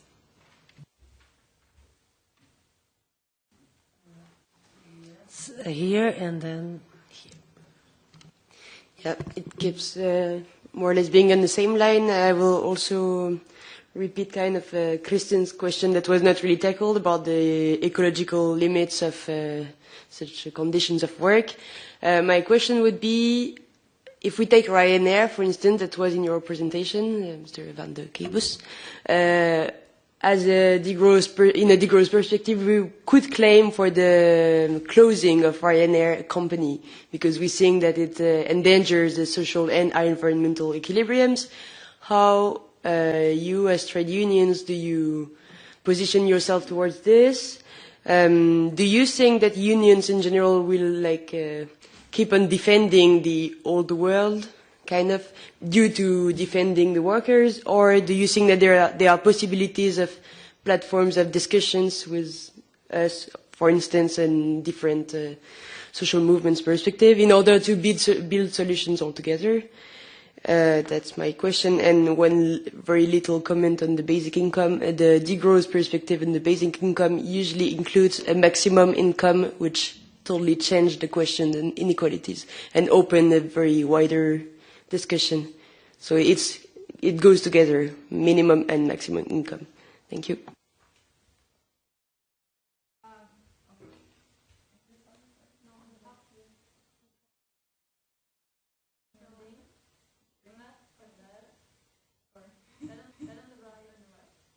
Yeah, great, thank you. Hi, my name is Anastasia. I'm an environmental policy master's student at Sciences Po in Paris, and I wrote a research paper on basic income and working time reduction, and I looked at their environmental impact as policies. And I wanted to go back to the question on basic income and wanted to say that I think it can be part of a post-growth economy. It's not suitable for solving inequalities because they're inherent to the capitalist system. So a post-growth economy would be one in which the society is founded on different values rather than capitalist ones. But I think basic income can offer more flexibility. For example, you would couple it really well with working time reduction because some people might choose to work less if they have more security from basic income. And also, of course, it offers more security because, you know, you have an income every month and it's stable and you don't have 0-hour contracts like in the UK, and you don't know how much you're going to earn every month, and it's much more predictable. So yeah, that's my point of view. Thank you. Thank you. We don't have more questions. Okay, please. Yeah, it's a question and a comment at the same time, I guess. But the question what's the role of trade unions in a post-growth economy if we think about income and growth being decoupled even? I think a major aspect is to rethink the concept of employed work and to especially to rethink the concept of work and to not only focus on the classical, normal employed relationship, but to focus as well on all the atypical labor relations and probably as well on people who are unemployed and people who are doing not paid work, like home working. So probably trade unions, and that could be part of the answer, what is the role of trade unions in this future post-growth world, are not only representing people working as classical workers, but people as citizens. Yeah, that's and yeah, the question would be, what do you think about that? Okay. Last question, unless someone else wants to say something, because otherwise then we move to the table and we finish. Okay, please. Yeah, I just wanted to pick up a bit on the last question as well. If we're thinking about the role of trade unions and workers in a post-growth society, my question is, what is the role of workers in the transition to a post-growth society? Which again returns to the question of, say, basic income to me, for example. Because, Esther, I share your opposition to basic income. I also see it as a way of reinforcing the commodification of every aspect of life, which I think is something that we need to be resisting at all costs. But I also see the idea of a sufficient basic income being provided as something that is impossible under current political conditions. And I think that if we're having a discussion about, we're in the context of a climate emergency, an ecological emergency, a political emergency, we have to think very clearly about what are the imminent possibilities in politics today to get us from where we are to where we want to be. And the place where we are right now is we're living at the tail end of 40 years of neoliberalism, a situation where we can't raise taxes, we can't increase social provisioning at all, let alone provide something like a massive guaranteed basic income, which would radically improve people's lives. So, thinking about the role of workers organizations, as well as the European left, the European left in a context where, say, the countries of the southern periphery have just gone through a round of intensified austerity, and we've seen political programs like Syriza be completely crushed by the structures of the European Union. What chances or possibilities, what difficulties do you see in returning to a model of trade unionism, not only as something that is defending wages and working conditions, but is recovering a sense of agency to challenge the conditions of work itself, to challenge what is being produced, but also to challenge the nature of life and social reproduction and what kind of world we want to live in? In short, recovering a kind of sense of revolutionary agency for workers, which we obviously require if we're ever going to get to a post-growth society. Thanks.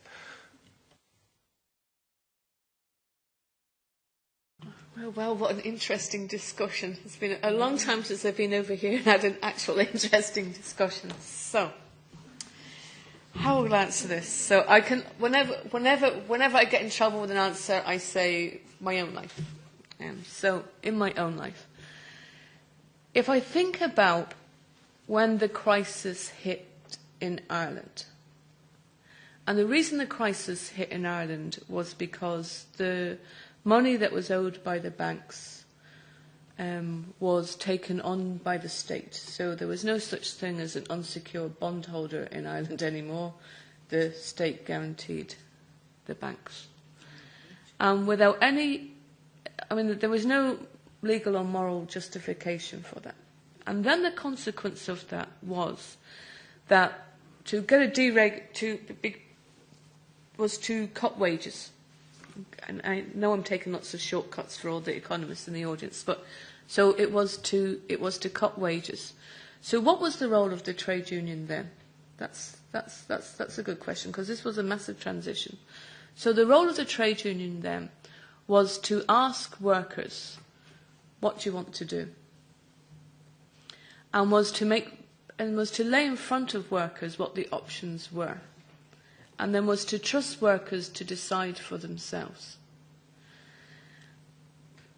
And I think what played out a lot in people's minds was the fear of being homeless and the consequences of not having your month's wage. And I think in that respect, if I can, after being so absolutely anti, and I'm sure she's left because you would like me saying this, the universal basic income, if it was guaranteeing people so that they wouldn't be homeless, so that they, could afford to pay the mortgage or the rent, and that they could afford if they had to go to the dentist. I remember during the period going to the dentist and the dentist saying to me that he had a free appointments for everybody because people could no longer afford to pay to go to the dentist, but he was only doing that for all his past customers. That's the sharpness of real life when you have to pay for everything, And so when people said, well, we don't want to lose our jobs, so we'll avoid at all costs the redundancies, but the only way we can do that, looking at the money that the company has, and that's why my argument for total transparency being so important for people, but look at the money the company had, or indeed that the state had available to it for public sector workers, there was then decisions made about, well, how would you secure the jobs and then have an orderly reduction in pay? And could you achieve an orderly reduction in pay in a way that would make, when the cycle changed, it easier to get back your losses? And so decisions were made about people entering the workforce to be paid less, and that being very divisive and difficult for the unions to manage. But it did mean that in this moment now, the unions are campaigning to say, well, we won't have any longer those differences in pay. So if you like, you make back that loss quicker by having that campaign in particular campaigns. And that's a rather long-winded way of me saying that we need to, unions trust workers. We don't, contrary to some popular opinion, we don't go in and say, you all do that. We make the facts clear to them. We do our best to find out what the facts are. We defend the right of workers to sit together, to have those discussions, and then to have a vote and to decide that's how we're going to, deal with that in this industry, this sector, or this workplace. And that has to be the way it will be in the transition too. So really, I think what's needed for unions to be able to do that is a lot more transparency in the facts. And we find it difficult to get information either about the company, and we find it difficult to get information about a lot of things. On the maximum minimum income question, I think it would change things considerably if the national minimum wage was a proportion, a ratio of the highest wage in the country. You'd get, that might be a more interesting discussion than simply setting a cap on people's pay, because all they'll do is come up with some other way of calculating their pay. But I think if you want to address inequality for real, you need to try and always look at where the possibilities are of lifting people up. So I get that from a post growth there is this demand to have a maximum pay cap. I think the 1% are out of control and they need to be reined in. I think, though, part of that debate should be about how you would lift people up. And you could lift people up by having a pay ratio. So that you say the highest paid can't be more than 10 times the lowest paid in the company. Or you could say the highest paid in the country can't be paid more than 10 times the minimum wage or 20 times the minimum wage. It's still an outrageous amount of money for somebody, but I think that would be interesting. I know that some attempts were made in Switzerland to have that discussion and it didn't go so great, but maybe it's an idea, whose time will come. So look, I think I've learnt a lot, I have to say, in a short amount of time. So can I just say as well, partly the deficit of why we're talking about wages is because it's my thing. Do you know? So collective bargaining wages is my thing. So when you get specialists in collective bargaining wages and labour rights, they're inclined to see the world in that through that universe. So but no, I appreciate the time here. Thank you. We are learning organizations. Huh? Yeah. We are organizations in transformation constantly. And I think what Esther said about we have to listen to our... We are the smallest democracies in the world, and the smallest democracy, or we represent the smallest democracies in the world, and those smallest democracies are the work councils in every company. And those people, they must decide for themselves. We have to give them all the facts and the figures, and we have to tell them what's at stake. But we cannot be those guys that say, well, and now you do this and that. And we represent those people. And we will, I think at the level, certainly at the level of our trade union, we must go deeper into discussions like this. Because I've also learned a lot of things today, and the broader discussion is moving away from the GDP growth, the growth system as we know it. So I think we must do an exercise that way too. You mentioned Ryanair and the fact that you rather see Ryanair closed. That's going a bit far perhaps, but the effect of decent collective bargaining at the level of Ryanair will make that wages will rise and probably that prices, the price of a ticket will rise. Perhaps not to the level that we wish that it represents the ecological cost of a flight, but in the end it might lower consumption of flights. So in that way, collective bargaining has got a direct effect on has got direct ecological implications. And for me also, I really appreciated this discussion, and I hope that in the years and months to come that we can go deeper into this. Thank you so much to both of you and to everybody here and at the audience.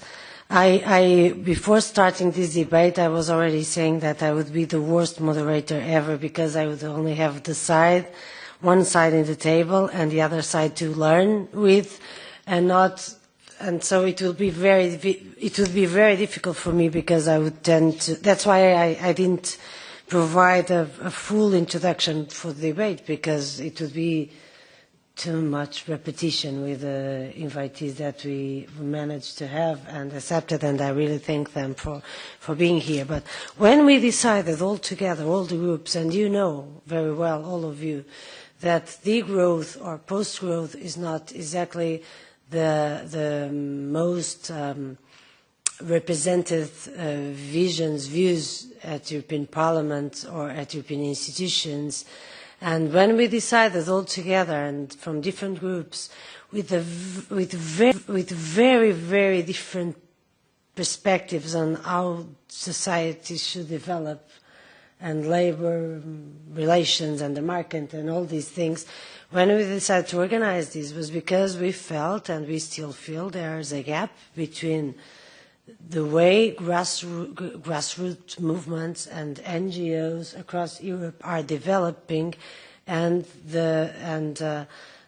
how would you say, new social representations which don't have political correspondence at the institutional level. And that's true for the neoliberal model as it is true for the left-wing model or the different models. And being part of the left-wing, that's something that we identify as a weakness and that we need to learn more about and to discuss more about. And I really learned a lot today, I have to tell. And I think that this is the kind. We decided to keep a lot of time for each debate, that that people, those representing the post-growth and degrowth movements, could have enough time to put the questions they wanted to put and the comments, and as many times as needed. So that was also the rationale for this. But of course, we are facing several challenges at the EU level, and this is broader than the EU level, but we are facing several challenges. And I would say that for the left, the United Left or whatever left movement, we have been working a lot over the last years at defensive. We are trying to resist to a major offensive from the neoliberal strategies, the European institution model. So we don't even have the proper time to develop other dimensions and our other ways of fighting, of being connected to people and incorporating new challenges, new needs, and new dimensions. And that's why we keep insisting, for instance, and Ireland and Portugal and all the countries which were subject to adjustment programs know that there was one variable in that. It was wages and pensions, and the way we all absorbed the costs of saving the banking system, and how it put into risk the public services and all the things that we thought that we had for granted and we didn't, and with the austerity measures and all these things. But of course, we started to move on and to start to think about public ownership and about socialization of some domains beyond the traditional ones.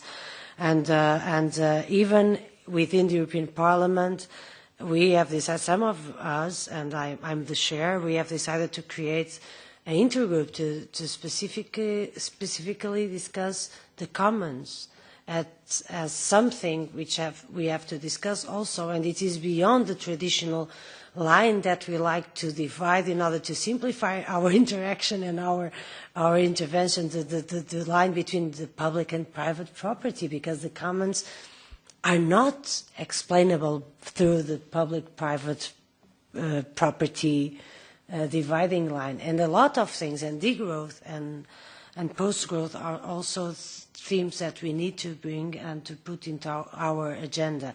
And what we intend to do is to combine somehow the red with the green agenda and to try to find some balance within those domains.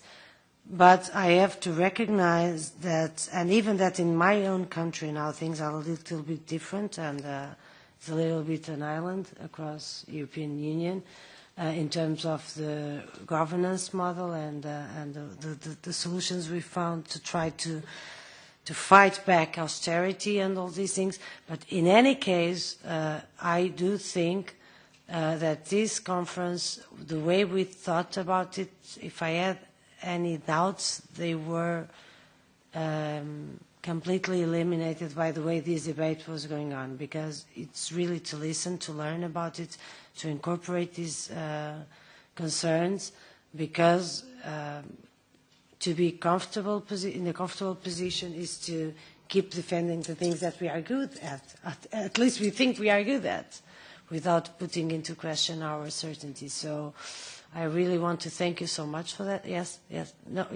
please, if you have something to say, we still have. We have till 3:30.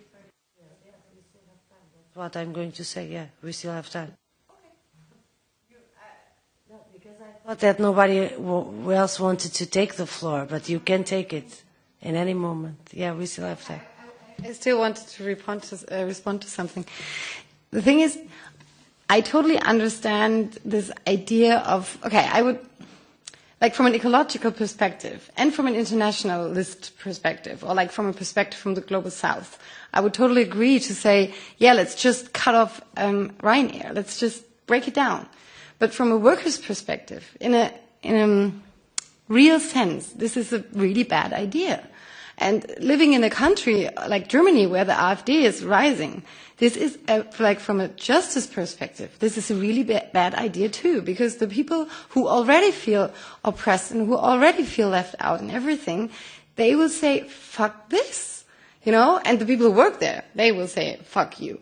And, sorry for my strong words. And also, I don't want rising prices, even not on flights, because then we have the same problem which I was talking about before. Sure, from an ecological and internationalist and global south perspective, I don't know if I can take it, if I can take their perspective or speak for them, but I would say for sure, yeah, it would be great if no one would be flying anymore. But from a justice perspective, for workers and for human beings in general, I think we have to find different solutions. I still want a solution which is perfectly good for the global south and for the climate crisis. But I also want it to be a solution which is just and fair for workers in Germany.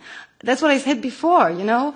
I know that there is a huge difference between the problems that people have in the global south and the problem that a worker in Germany has when he loses his job and then gets to Hartz IV. I mean, that's shit. But still, there is a big difference, and I totally see that. But from a strong workers' perspective, we have to think about solutions which are best for both and not playing them against each other. You know what I mean? So I agree with what you really want, but I think there must be other solutions, and that's why I'm talking about socializations and about the question: what can the markets do? What is good in rising prices? Do we really want that? You know, and that's where I think we have to go further somehow. First, I really agree, and I know that it's a really tricky question, and that's why I wanted to ask it, because it's something that we have a lot into degrowth debates, like we should reduce the economy, but then what do we do with the people working in this economy? However, I would say that we don't need to go to Global South to see the consequences of low-cost Ryanair companies, and not just Ryanair, like just go to Budapest, to the Croatian coast, that are being slowly but surely destroyed as environmental, social, economic situations by this low-cost massive tourism. You don't need to go to Global South to see the big consequences of this and to see the need of rising the prices, because everyone, and not everyone, the privileged French, for instance, they go to the Croatian coast for 5 days. The non-privileged French don't go to the Croatian coast for 5 days. And so still, I'm not sure that is responding to this inequality challenges. And second, the consequences are big everywhere, also in Europe, also like next to our places. Please just say one more thing. I totally agree. The question is, what is our solution? Is it really rising prices? What about saying each person is allowed to fly once all 10 years? That would be more just, you know? And that's probably not doable in a market. That's all I want to say. You know, I don't want to lower, or I don't know how to say it in English, the unjust justice that is happening not only in the global south, but even in Germany, in the coasts you're talking about, whatever, everywhere. It's a question about the solution. And who in Germany or wherever then has a problem with the solutions we make up here. So why don't we talk about caps on flights? Like, or how do you say that? Is it caps? I don't know. Like, just people are allowed to fly every 20 years or whatever. Ecologists then have to say, okay, for the climate it would be all right, people can fly this and this time. And for sure, rich people always will fly more than poor people. They'll find their ways to fly a little more. But you know what I mean, the shift in the idea on looking at solutions. You know what I mean? Because if we do it about the market, we'll have rising prices pretty much everywhere. And then this is unjust. So we have to switch or to shift our perspective on solutions, I think. Yeah, but we don't need to have all the answers now, and we don't have for sure. Yes, please. Because it's a challenging question, yeah? Yeah, but I think you're getting too quick to a solution. So I think understanding the problem is necessary. And what's the problem you're trying to fix? To which the answer is everybody gets to fly once every 10 years. And what's really high in my mind is I've just lately, because I'm going, as I said, so I'm going to Poland on Friday for a thing on Saturday, and then on Monday I need to be in Vienna for a cancer conference. I'm being forced by the company to fly back to Brussels on Sunday and then to take the flight out because they will cancel my flight.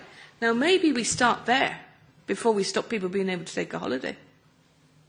Like, let's go for the low-hanging fruit first rather than go for, you know, so I think maybe at the end, when we've done everything else, when we've cleaned everything else out of the system, we then need to look at the type of solution you're looking at. But I think there's an awful lot we could be doing now, which is just whatever the companies are at that making you go and come back to the same place or else they'll cancel you. Like maybe there's a lot of stuff that's in the pricing structure of companies. So I'm talking about this lack of transparency in the system. If we knew a lot more about why it is the case that a company insists that you go and come back to the same place rather than being able to take 2 less flights or one less flight. I think there's a lot more we could do before we need to get to the end of where you are. And we should start with the people who are raking in the profits and who are profiting from the environmental destruction. And it's not working people, it's the people at the top. Yeah, just since, I guess we'll stick with the question of flights while we're talking about it.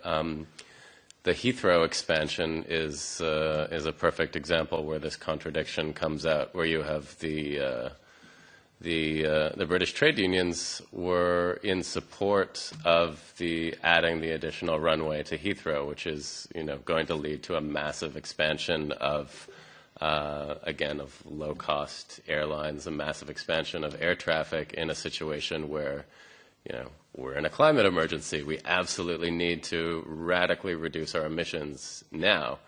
But so we have the position of the trade unions is, there's going to be jobs, there's massive jobs expansion in building a new runway, in the increase in traffic, there's going to be all kinds of new services at the airport. It's good for workers to expand the transport infrastructure. But I think, to me, it's crucial that this becomes a larger political question rather than a question that's narrowly framed around jobs. Because if you think of the massive amount of state investment that goes into expanding transport infrastructure, which will be the infrastructure that we use for the next 20, 30, 40 years, that same amount of money can be spent on rail, for example, which still preserves a kind of mobility, a kind of way of life that, like you're describing, you're going to conferences around the continent, but currently, because of the way that state money is spent on supporting air travel and that infrastructure, it's an extremely carbon-intensive lifestyle.